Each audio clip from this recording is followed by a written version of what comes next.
देशभरातील महिलेवर अन्याय अत्याचाराच्या घटना समोर येत असताना काही दिवसापूर्वी महाराष्ट्रातील बदलापूर, मुंबई, अकोला, पुणे, लातूर, नाशिक, पश्चिम बंगाल अशा इतर अनेक ठिकाणी मुलींवर अत्याचाराच्या घटना घडल्या आहेत.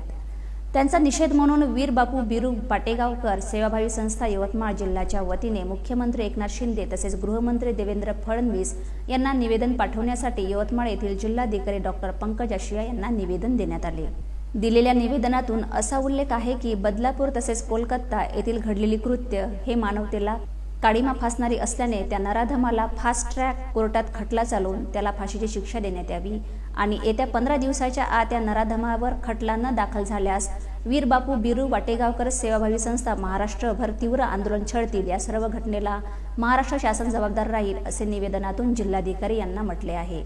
यावेळी संस्थेचे महिला जिल्हा सचिव शुभांगी जतकर, सुजाता शिर्के, अर्चना जतकर, संगीता गुंडाने, मंजू मिटांगे, सुषमा जाधव, प्रीती